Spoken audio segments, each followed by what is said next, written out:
Poďme mi ďalej. Máme tu špeciálneho hostia. Môžeme ho zavolať, nie? Mark. Welcome. A tak môžeme pokojne, takto už zostať, nebudeme tu hrať piškvorky. A najprv poprosím potlesk. Áno. It's for me, I don't know why. Tak lebo tebe sa podarilo dotiahnuť ho sem. Ďakujem veľmi pekne, no ale bolo to veľmi namáhavé, pretože ja som, keď vyšiel ten prvý song 9, tak jediný kontakt na neho bol na sociálnej sieti, ja som mu napísal správu, že by sme ho veľmi radi privítali aj v Telerane a on mi 2 mesiace neodpisoval. A bolo to len kvôli tomu, že on dostal toľko veľa správ zo Slovenska, že on tu moju nenašiel. Ale potom, keď ju našiel, tak sme začali písať, potom nahral novú pesničku a nakoniec je tu. No takto poznajú Marka aj naši televízni diváci z YouTube, s jeho slávnou pesničkou 9. Mňa by ale zaujímalo, že ako sa vôbec Mark ocitol na Slovensku a začal učiť gymnazistov. I never knew anything about Slovakia before, so I thought it would be a great experience to come here and really experience Europe. Čiže nikdy predtým nepočul o Slovensku? A bol to pre neho nový zážitok? Ale predtým študoval v Škótsku. Áno, v Škótsku. Yes, I studied in Scotland. And who told you about Slovakia? A friend that I met while I was in Scotland. Aha, takže stretol priateľa v Škótsku a ten mu povedal o Slovensku.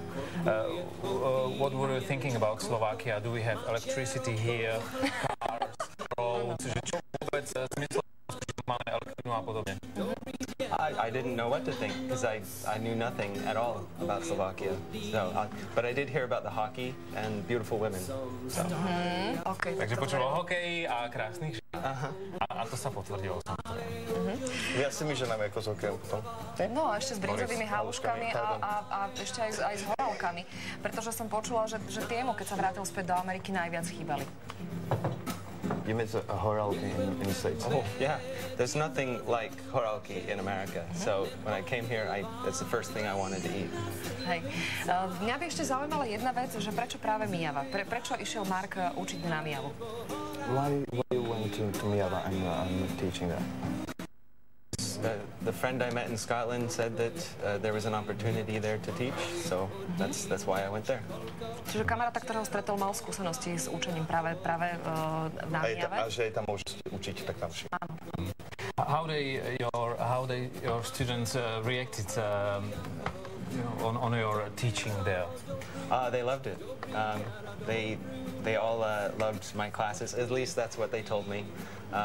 And I think we had a lot of fun every time I taught. No ja som sa pokúšal opýtať sa, ako reagovali študenti, trošku lámal mojou angličtinou, ale on odpovedal teda, že ho prijali veľmi vrúcne a teda, že bola to veľká zábava. And what they taught you? What did they teach you?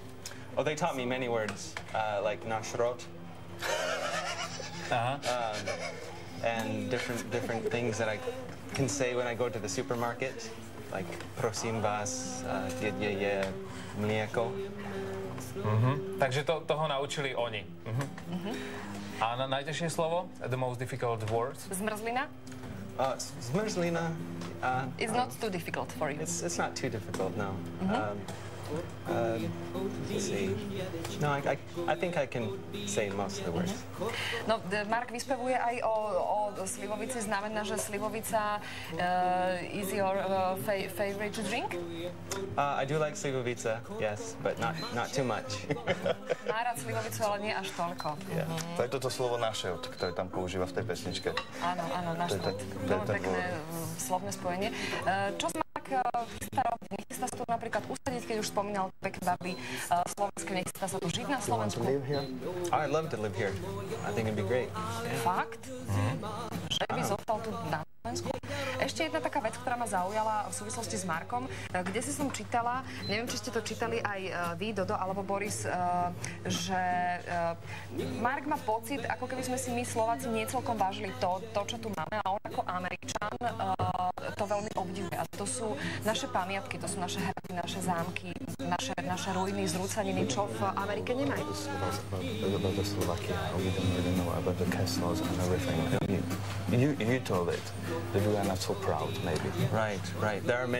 I think there are many unique things about Slovakia that you can't find in America, like the castles, the ruins, the food, and a lot of the culture. And I think there's a lot of good value here in Slovakia. And do you think you as an American can see things which we as a Slovak people can't see? I think that's true, and maybe you see things about America that I can't see. So maybe it works both ways. Tak najprv teda hovoril, že máme tu skvelé jedlo a skvelé pamiatky a teraz sme sa rozprávali o tom, že vlastne on ako Američan naozaj vidí veci, ktoré my ako Slováci už prehliadame a nevidíme a na to sme si mali dávať pozor.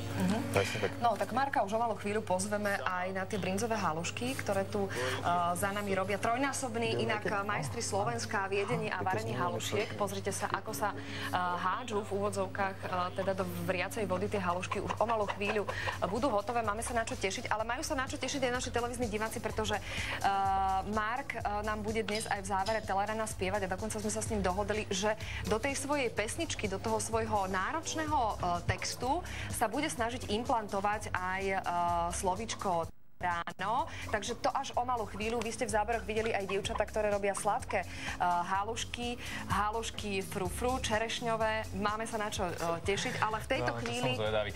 Pekné ráno. Milujem Prevůbej, gymnázium, takže Nebomírová, jedna slivovica, brinzové halušky, alebo horálky, podaj mi rúčky.